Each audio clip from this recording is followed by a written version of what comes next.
Shri Ekanathi Bhagavad Satsang.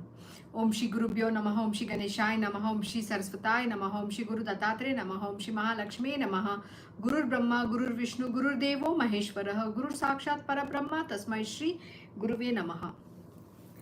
So we are doing Shri Ekanathi Bhagavad, chapter 2, the main verse 44, and we will be continuing from subverse 630 onwards. So the last we ended with a question saying, he began to sway his body in joy and then thought, let me ask here about the signs of those who have attained the self-realization. So King Janaka is asking the question now, and let us continue from there.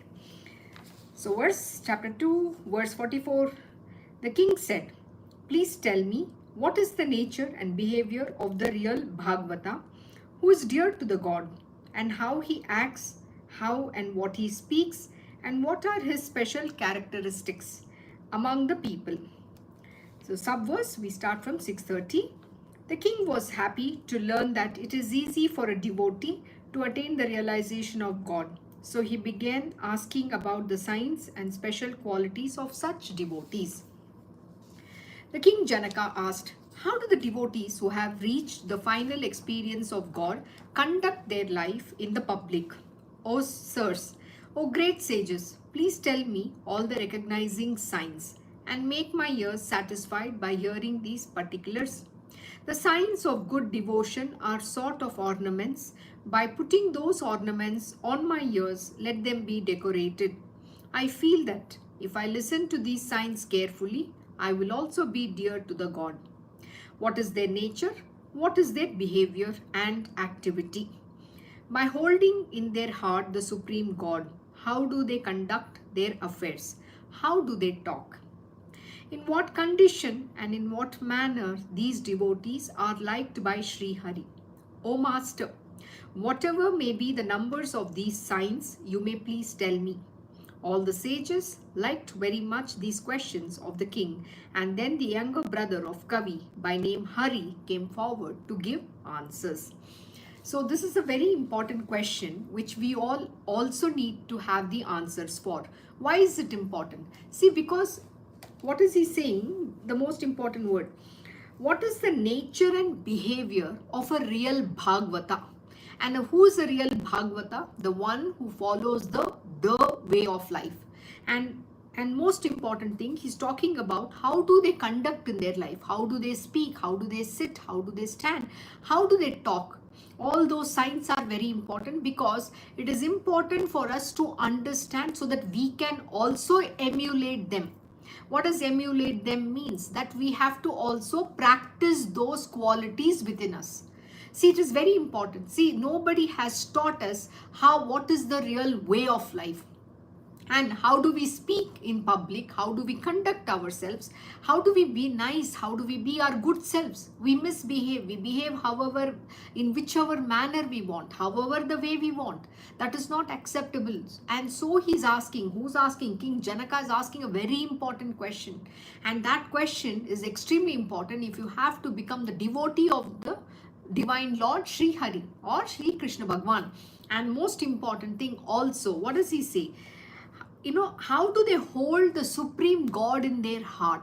And when they have the God within their heart, in the oneness, how do they conduct themselves? This is a very, very important question. So all the sages were very happy with King Janaka's questions. And now who's coming forward? The sage Kavi, his brother, by the name Hari, is coming forward to give the answers to these questions. So let us continue. So chapter 2 verse 45, Hari said, one who sees God in all the beings and all the beings in God as well as within himself is the best Bhagavata, that is devotee of Bhagavan. Means what? Hari said to the king, O king, there are so many types of devotees. Some live naked, some follow the rules of their ashram and conduct their affairs according to the system laid down. Some remain lazily reclining or sleeping, and some behave like madmen. Some continuously sing and dance, and some observe complete silence. Now he's giving a very important descriptions. Now what is he saying? he's saying the best among the ones. Who are they? One who sees God in all beings, and all beings in God as well as within himself. Do you remember this verse? Who taught this? Krishna Bhagwan also taught Arjuna the same thing in Bhagavad Gita. And this is who's teaching? Krishna Bhagwan is teaching to Uddhava, the last message of Sri Krishna Bhagwan. We have to first see God in all beings. We cannot discriminate. We have to be able to see Lord Sri Krishna in everybody. And then we have to see, what do we need to do? All the beings within God himself. And then we will be able to see God within us, not until then. And this is a very difficult lesson. Let me tell you why. Because it is not so easy for one to practice to be able to see God in everybody and then see everything in God alone. Only then can you see God within yourself. This is a very beautiful verse in one of the chapters where Krishna Bhagwan tells Arjuna, and it's very clear. You can go refer to Bhagavad Gita as well. And then what is he saying? Then he's saying there are many types of devotees. Some live naked. See, they follow different kinds of practices. Then some follow the rules of ashram. You know, there is varnashram, right? So they are following the rules of ashram and conduct their affairs according to the system laid down. So each ashram, varnashram, there is a system and there are rules and regulations which one have to strictly follow every single day. They have to live in a very disciplined manner. So some people follow that. Then some remain lazily reclining and sleeping or behaving like madmen. Some may just be like this. So he's describing different devotees here. Please understand. Then some continuously sing and dance, and some observe complete silence. So some devotees, what do? They sing and dance. That is like bhakti. So in bhakti, you get lost in that. And then you are going to sing all the beautiful songs for the Divine Lord and dance. And some observe complete silence. And some devotees are just silent. They are contemplating on the Divine Lord within themselves constantly. Then some shout loud the name of Hari. Some drop all their activities. So what do? Some chant the name of the Divine Lord loudly. They will be only taking the name of the Divine Lord. Some drop all their activities. They are not in the material world. They are not running hither, thither, doing lot of things. Some completely give up the activities. Some have pity on all the beings and carry on charity at all times. So what do some devotees do? They have pity on all the beings. They want to help the world. They want to serve God by serving His universe, by serving the people in the world in the form of charity. All the charity activities they undertake, which is extremely important. See, this is one of the very important methods on the path of God realization. It is a very, very important thing for us to do. You have to do charity. You have to serve the world. When you serve the world, what happens? Then the universe will look after your world. This is a very important lesson. It is only when you serve this universe, serve all the beings. What is he saying here? Some have pity on all the beings and carry on charity at all times. So they are serving the humankind. They are serving different beings. They serve animals, they serve different creatures, they serve human beings. They do all kind of charitable activities. When you serve, what happens? Krishna Bhagwan is in everybody. So when you are serving him, he is very pleased. So, his universe will take care of all your needs. And most important, what happens? You grow in devotion within. Your love grows within. You experience Lord Shri Krishna's love within. You will only then realize him within your heart. Then, some sing in praise of God always with full devotion, like Mirabai, Tukaram. They're constantly in devotion. They're only singing the praises of the Divine Lord all times. Then, thus, there are various manners in which these devotees live, and they cannot be counted. So I am going to tell you the most important types. So what is he saying? Now here the sage Hari is saying there are many kinds of devotees. There's so many different varieties, but among them, the most important ones are the ones whom I am going to now explain. To look to God, To look to God as occupying every being is the first requirement of God realization. What is the first requirement? That God lives in everybody. That's the number one requirement towards God realization. This is the glory of devotion. To convey this principle, the sage Hari began to talk. So how do we understand this? Now the sage Hari is going to explain to King Janaka. And this is a very important requirement. Please understand, till you don't see God in everybody, you cannot go towards God realization. The prime most requirement. I am of the nature of God. I am filling all the creatures. All the creatures are within me. I am the Atman in all the creatures, and I am also the Paramatman. Simply, what is he saying? I am the nature of God. I am filling all the creature. So he's saying nature of God means what? I am that Atman who is in everything, and I'm filling all the creatures. I'm in everything, all pervading. All the creatures are within me. This entire universe, the Brahmand is within me. Then I am the Atman in all the creatures, and I am also the Paramatman. So how am I in everybody? As an Atman, okay? Atma, we say, right? I am as an Atma in everything, and I am also that Paramatman. This understanding is a very important thing. You have to start believing. And how do you believe this? The most important thing for you to know is that you are not this body. That's the first understanding you need to develop. Then this is the all-comprehensive I consciousness, which increases the realization that one is Atman and not the limited ephemeral body, which amounts to having no pride at all. I shall tell you further about this pure state. Please listen. This is a very important lesson. What is he saying?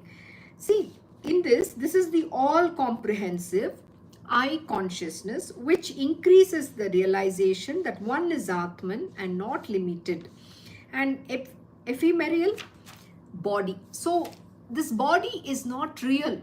That is the truth you need to understand, and which amounts, when you understand that you are not the body, then you will have no pride at all. Pride is what? Pride is of two different things. One is, the pride is, oh, I am hurt, is also pride. Oh, I am the greatest is also the pride. So both, it's called a deflated ego as well, but here it's talking about pride. Pride is saying, oh, I am lame, I am hurt, I am incapable. Or you can say, I am the greatest, there's no one like me, I have the knowledge. That's called the pride in the arrogant sense. And here, when we are also saying, oh, I am worthless, that is also the pride. So here, both these things should not exist. That is what the pride means, which amounts to having no pride at all. I shall tell you further about this pure state, and that is the pure state. So what is he saying? Now let's listen.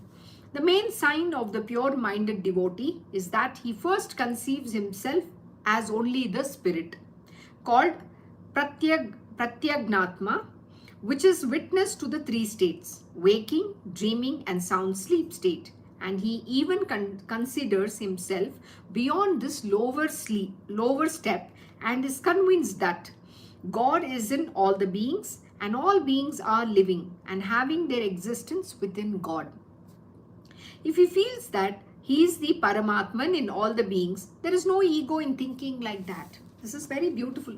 Very simply put, what is he saying? See, he's saying that the main sign of a pure-minded devotee is that he first conceives himself only as the spirit. He understands very well that I am not this body. See, all the problem arises because of your identification with the body. The I consciousness is very, very strong. You start believing I am this being, I am the person, I am being hurt, I am going through so many problems, I have all these challenges, and that belief is what makes you go through that misery. Now, in this pure devotee, that I consciousness doesn't exist at all. He is very clear in his understanding. Next, what he says, he also understands that he is only the spirit alone, okay, and which is only a witness through all the three states. And what are the three states? The waking, the deep sleep, and the dream state. And he also understands that he is not he even considers himself beyond this lower step, beyond that three states, and is convinced that the God is in all beings. See, God is all pervading, we say. God is in every being. He is in everybody's heart. He resides in every person, every creature, be it animate or inanimate.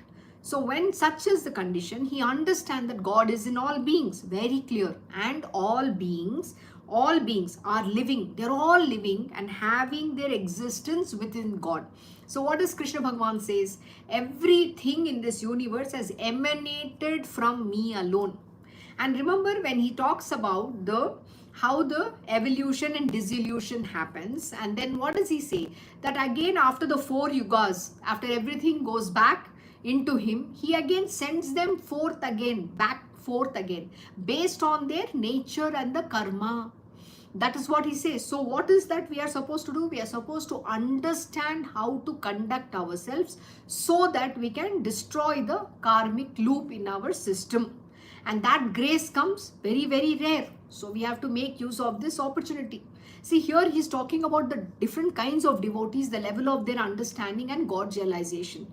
But first is you just have to have faith and surrender. Because to see God in everybody takes a long time. It's not such an easy thing for us to attain. Why? Because we're all driven by our ego. The pride is what existence. So if you have pride, then there's no way can you see God in everybody. That's a big challenge. Then, what does he say? Okay, God is in all beings and all beings are living and having their existence within the God. If he feels that he is the Paramatman in all the beings, then there is no ego in thinking like that. Then there is no ego at all. So what is affecting us is the ego. Then the mind, then the body, all that thing together is bothering us. He who conceives God as all-pervading and all beings within God, and not only this, he who experiences all this mutual existence within his consciousness in all the three states becomes that. There's a very beautiful book by Nisargadatta Maharaj, right? I am that. The understanding is that I am not separate from the Paramatman. I am that. That is the understanding he has, which is the self, which is the Brahman. So he very well knows that I am that self. I am not this body. But first you have to give up this identification with your mind, body, ego, the three gunas. You have to transcend the three gunas. You have to give up all those things. And by the time you arrive, it's not such an easy thing to get there. Why? Because the purity of your heart, purity of your mind, and most important thing has to happen. Surrender to the lotus feet of your Guru. Until then, that understanding doesn't dawn. It is not such an easy thing for one to realize so fast. But if you can do nothing like it through devotion to Lord Shri Krishna Bhagavan, then he is the greatest among the devotees. He is the most respectable Bhagavata and is honored and considered as an incarnation of God. Who is this being? He is Lord Almighty. He is an incarnation of Lord Shri Krishna Bhagavan alone. He is number one among the yogis. He is the crown jewel among the men of knowledge, and he is also the greatest of the masters of wisdom. So says the yogi Hari here. Means, what is he saying? He is such a divine being. He is Lord Almighty. He is the greatest of the masters among the men and of knowledge. He is the crown jewel among the men of knowledge, and he is also the greatest of the masters of wisdom. He is knowledge incarnate himself. So says that is the sage Hari. The particles of ghee are not separate from ghee. Similarly, all the 5 elements as well as the physical bodies of all creatures, everything is not separate from Paramatman. So that's what I kept telling. It's animate and inanimate. All beings exist in the divine Lord alone, in Krishna Bhagavan alone. So you have to experience that. That identification can only happen when you start, consciously practicing it. It doesn't happen subconsciously, but consciously you have to practice. And then it becomes a part of you. When that firm belief comes in, then there is nothing that can move you at all. So, what is he saying? O king, you should understand that such is the nature of the best devotees of God. Now, what is the method of devotion of devotees of mediocre level? That also please hear from me. Now he spoke about a devotee of the highest order. Now he is going to talk about the mediocre devotee. So let us continue. Shri Eknathi Bhagavad, that is chapter 2, now verse 46. One who loves God is a friend to God's devotees, blesses children and neglects enemies, is a devotee of the mediocre level. This devotee considers God as the supreme, other devotees of God as equal, considers ignorant as lowly, and those who hate God, he considers them as sinners and discards them. He has pure love for God, friendship with other devotees, good wishes for ignorant, and has lack of attention towards those who hate God. This is the attitude of devotees of mediocre level. O king, this you should understand. Why is he saying mediocre level? See, understand, when it's coming to Krishna Bhagwan, he doesn't discriminate with anybody. He has no discrimination at all. He sees God as everything. That's exactly what we learned, the highest order. Now, who is he? He's Lord himself. Only he can do that. To understand you are the divinity is not such a joke, and only the Lord, divine Lord himself, who incarnates, in the form of the great Guru. Now, he is the incarnation, and he is the only one who can do that. That is why he is the highest. And now, what is he talking about? A mediocre devotee. And the mediocre is one who loves God, is a friend to God's devotees. Means what? He loves God very dearly, and is only friend to God's devotees, not someone who hates God, not to God's enemies. Blesses children and neglects enemies. Is a devotee of the mediocre level. But please understand, Krishna Bhagwan did not hate anybody. He doesn't hate anyone. Neither does he say, you're very dear to me or I hate you. Everybody is equal to him. And what does he say to Arjuna in Bhagavad Gita? You're very dear to me. I care for your welfare. You're my best friend. But everybody is an Arjuna, right? Every individual is an Arjuna. Everybody has a chance to rise. And what does he say in Bhagavad Gita? Everyone, I don't care about what caste you are, what community you are, caste, creed, nothing. You can be a woman, you can be a Shudra. Everybody is given an opportunity in Sri Krishna Bhagwan's world to go towards God realization. And he does not discriminate. You might be even his enemy, but still Krishna Bhagwan will give you one opportunity to attain him. That is who he is. So then he's of the highest order. Now here what is he talking about? A devotee that's who's of the mediocre. And in his world, he neglects the enemies of God. Somebody who doesn't believe in God, he doesn't even consider them in his world. So that's what he say, right? So he has pure love for God, friendship with other devotees, good wishes for ignorant, and has lack of attention towards those who hate God. This attitude of devotees of mediocre level. O king, this you should understand. Now I will tell you about the mindset of ordinary devotees. So we did the highest, we did the mediocre, and now ordinary devotees. What is their mindset? Shri Eknathi Bhagavad, chapter 2, verse 47. One who desires to worship only God in the ritualistic system with faith, but has no respect towards other devotees and other people, is called an ordinary devotee. What does it mean? Then there is another ordinary devotee who considers the image only as God, but has no respect for other devotees or saints at all. Now this is the lowest kind, not even lowest, he's talking about very ordinary kind of devotees. Why? Because they believe in the ritualistic system, which means then there is another ordinary devotee who considers the image only as God. They only look at the God's idol and believe that God is in that idol. Okay, they don't believe in the sages and the saints. The gurus are there, they don't trust them. They don't even see God in them. So what is he saying? But has no respect for other devotees or saints at all. That's very dangerous, because God can only be attained through the Guru's grace. If you do not see God in the Guru, then there is a problem. So they don't believe in the great saints and the sages. They don't believe in the Gurus. They only believe in the idol worship and ritualistic system. Who respects ordinary people? They are not thus respected by him even in dream. This is devotion of ordinary, narrow-minded people. So what is he saying? Who respects ordinary people? Nobody respects ordinary people. They are not thus respected by him even in dream. Even in dream they don't respect. This is devotion of ordinary, narrow-minded people. They consider all the sages and saints as some ordinary beings. They don't have respect for them. Then the devotee who is in such an arrogant mental condition is called Prakrut or ordinary devotee. He thinks that God is dead if the image is broken.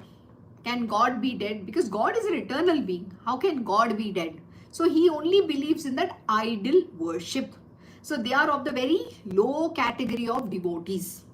Thus I have told you about the three kinds of devotees, but the nature and the signs of the best devotees are extraordinary.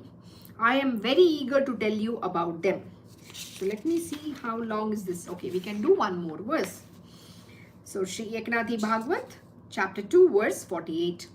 He is the best Bhagavata who, though his senses give him all the objects related to them, does not hate them nor is pleased by them, as he sees his world as the power of Maya of Lord Vishnu.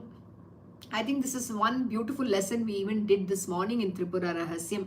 So what is he saying? Let us understand. The best devotees are those who have no pain or pleasure in their hearts, though their senses receive the objects respectively related to them and look at the objects as illusory. So this is very, very difficult thing to attain. So what is he saying? A devotee, the best of the devotee, neither has pain or pleasure even when the senses come in contact with the sense objects. It doesn't affect them. And what is he saying? Those senses receive the objects respectively related to them. And what? And look at the objects as illusory. They know that is a creation of Maya. Everything in the world is Maya. But why is it not understood? When your mind comes in and when you come in contact with the sense objects, what happens? Then the mind goes in. Then when you start dwelling in that object, then it takes over. So what do you feel is either pain or pleasure. So constantly you are in this both the states. And then what happens? The equanimity of mind doesn't exist because you are affected. And where does this happen? The who have no pain or pleasure in their hearts. So you cannot feel the pain or pleasure. But what do you feel? Love for everybody. Even at that time, you will only feel love. This morning, my Guruji was doing a very beautiful lesson in Tripura Rahasyam, where he was saying, one does not get disturbed or affected even in that circumstances of pain and pleasure. You cannot even be disturbed at all by what is happening. And that is when you understand that you are in that state of, where you have attained the self-realized, realization, the self-realization. You understand that you are the self. You know you are not the body at all. So you don't get disturbed. And most important thing, you understand all this thing that you're going through is only an illusion. It's a creation of Maya. And whose Maya? It's Lord's Maya. When you can see through this, then that Maya will go away from you. But what happens when you allow your mind to dwell in that sense objects? Then whatever is happening, it happens in your heart. You're going to feel the pain, you're going to feel the pleasure, and you're going to get carried away by that illusion. And then your attachment comes in. Then the God realization doesn't happen. You get disturbed. And that disturbance will take you away from the devotion. You can't attain God realization at all. That is what he's saying. If a man bathes in mirage, he remains dry as before. Similarly, those who receive the sensations of various objects through their sense organs remain aloof and not disturbed, which means that they are not the enjoyers of objects, are really the best devotees of Lord. Now, very important lesson. So what is he saying here? He's simply saying that if a man bathes in the mirage, he remains dry, because mirage is an illusion. There is no real water there. So when you see, go to in the desert, you see, right, there's a mirage and you think there is a water, but there's no water. So how can you bathe in a mirage? So then if you bathe in that, you're still going to be dry, right? That's exactly what he's saying. So similarly, those who receive the sensations of various objects through their sense organs. Remain aloof and not disturbed. What does this mean? See, even when we see anything and we are experiencing anything, we should not get affected by what is happening around. Why? Because you're not receiving that, you're not intaking it. But the moment your mind, you allow your mind to dwell in that object, then you are finished. Then you're actually going to feel the pain or the pleasure. It is going to be a constant process. Then what happens? When the mind comes in, then it is going to give you stories based on whatever that object of pain or pleasure is in front of you, and that story creates that pain in you or pleasure in you, and then you get carried away. And then what happens? You are living either in the state of misery or you're living in happiness. You're either enjoying or you're in the state of misery. You're full of sorrow. This is what comes in. And so stop allowing your mind to dwell on that subject or object. Why are you even looking at it? See, my Guruji keeps teaching this, but it is not such an easy lesson to even imbibe. Why? Because we have to practice it. The practice is what is important. My Guruji will tell me, you know what he'll say? Why are you not doing the application of knowledge? Because you don't know when those objects can affect you. If you allow your mind to dwell in them, then it is definitely going to make you feel the pain or pleasure. So stop allowing your mind to dwell in that objects. Then what is he saying? You have to remain aloof and not get disturbed. Aloof means what? You have to constantly take the name of the Divine Lord. Just do Krishna Arpan. How does Krishna Bhagwan is represented? By the lotus leaf, and the water is untouched on it. So he always remains in the world unaffected by what is happening around him. It's untouched. So that is how we have to practice. We have to constantly be that. So don't allow your mind to dwell in the sense objects. This is a very important lesson. See, he's repeating the same lesson over and over again. All the scripture teaches the same, knowledge. It's giving the same teaching. But why are you not able to do it is because we have not tried. We are not practicing it. See, getting knowledge is one. The most important thing is application of knowledge. And when you don't apply, you are not going to understand to be in that state. You are not going to understand how you should not dwell, you should not allow your mind to dwell in the sense object. That is what he's saying here. And then, which means that they are not the enjoyers of the objects. So when who's enjoying? Your mind is enjoying. It's latching on to that subject and object. And it is either in pain or in the pleasure. Either it is enjoying or it is in the misery. See, enjoyment means both. Even if you're feeling the pain, it's still an enjoyment. If you're feeling the pleasure, also is an enjoyment. The mind is enjoying both the states. So you should never allow your mind to dwell in the objects of senses. That's very important. Then, are really the best devotees of God? They are the best devotees of God.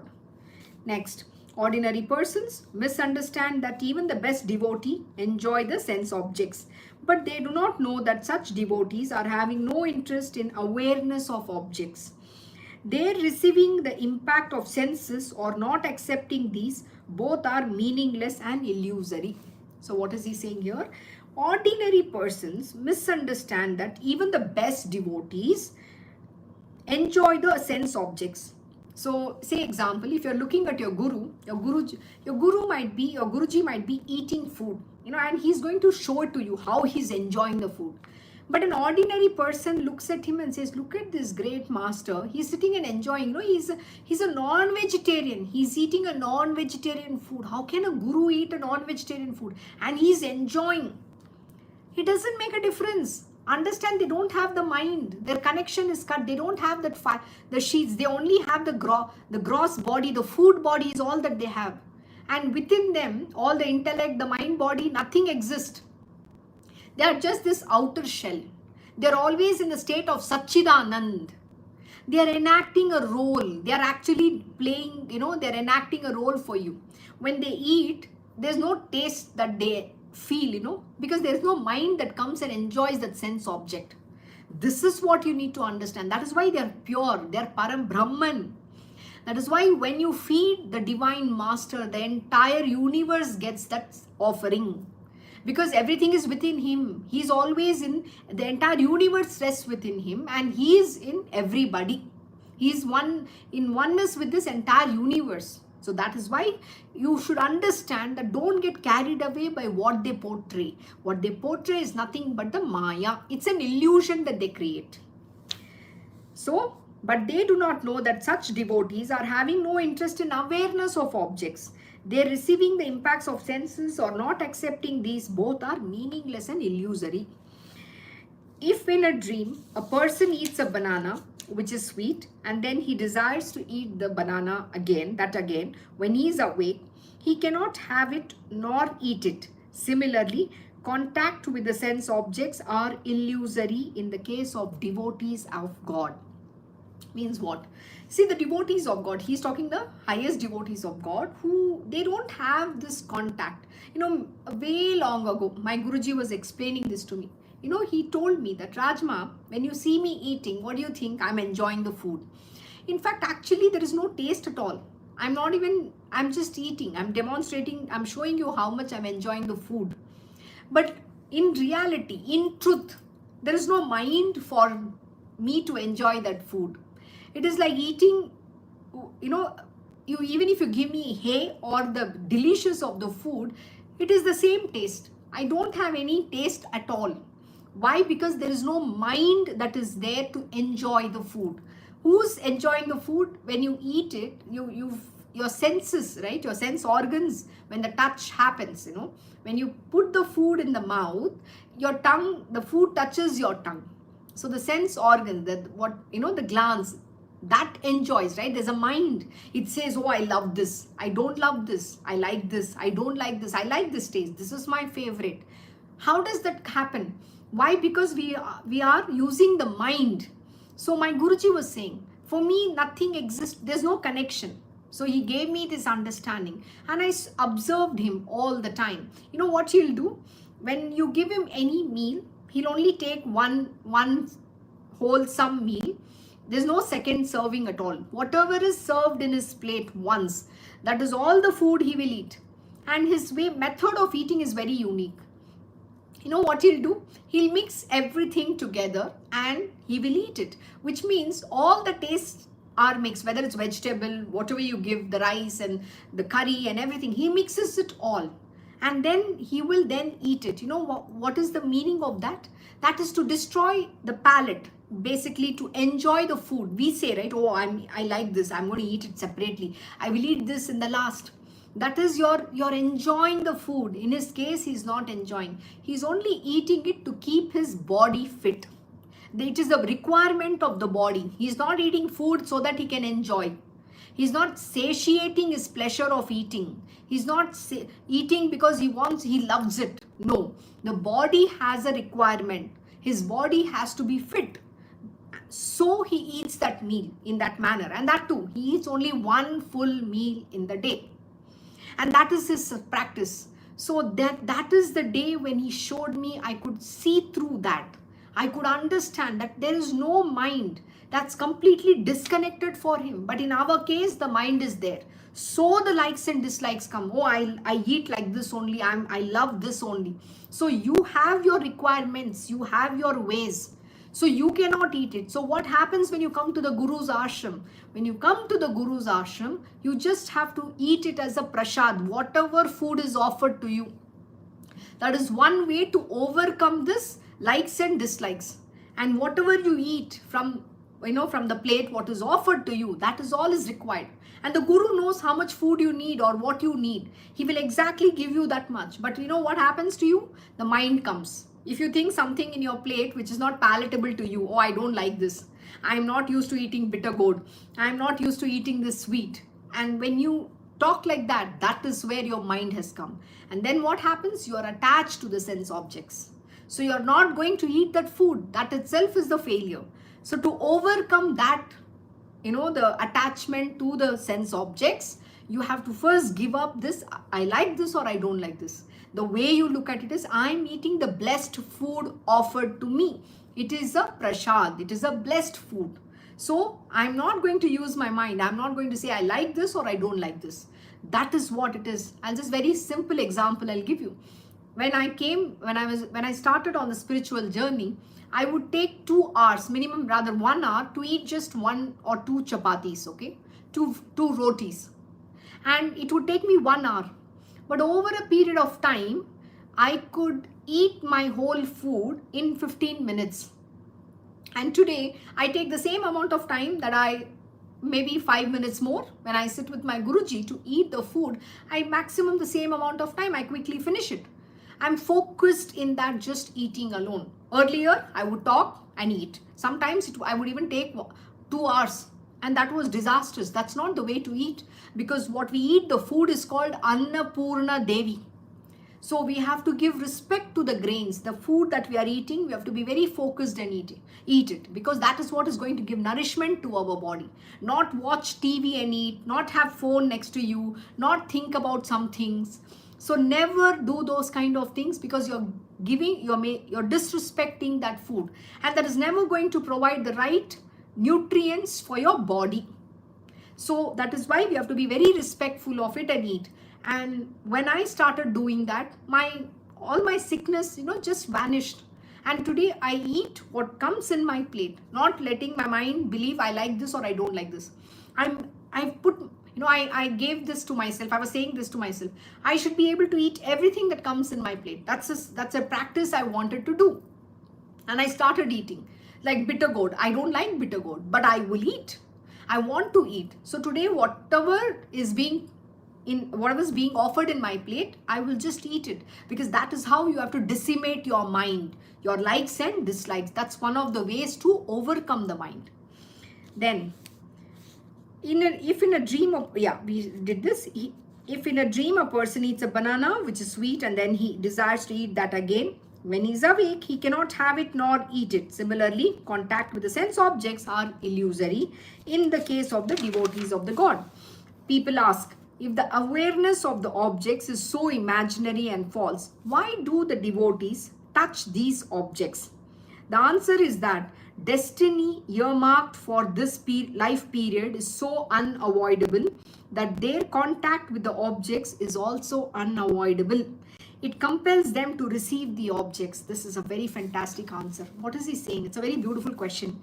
He's saying, people ask, if the awareness of objects is so imaginary and false. So what is he saying? He's saying, if this whole world, any object, right, people, places and things, all these are imaginary and false, then why do the devotees touch these objects? Why does it affect them when the contact happens? So the answer is that destiny, it is that individual's destiny earmarked for this life period, the life that you have come with for the period of life, and is so unavoidable, and that their contact with the objects is also unavoidable. So what is he saying? It is because of your destiny, you are going to come in contact with those sense objects connected to people, places and things, and that is something you can't avoid at all. And then it says it compels them to receive the objects. So anyways, you're going to get that objects. But what is being taught to us? Even when that objects are there in your life, you should not get affected by them. And that is what he's teaching, how to be detached. The word is, number one word, which Krishna Bhagavan teaches, is dispassion, detachment, and then you have to practice discrimination. So detachment is the word. You have to be dispassionate about all these objects in your life. You have to detach from them. And he's very clearly giving, because of your destiny, you are going to come in contact with those objects, whether you like it or not, for this period of life. Then they have, however, no notion that they are the enjoyers of the pleasures, etc., even in their dream. That is why we should understand that it is such a devotee who should be called the best.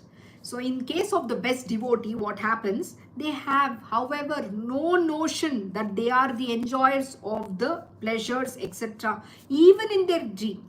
They are untouched. Like I said, Krishna Bhagavan, untouched by the water on the lotus leaf. He's unaffected, he's untouched. There's a very beautiful story, right? When his whole of Yadu Vansh, the Yadu clan, they were all getting destroyed, means they were dying, right? They're killing each other.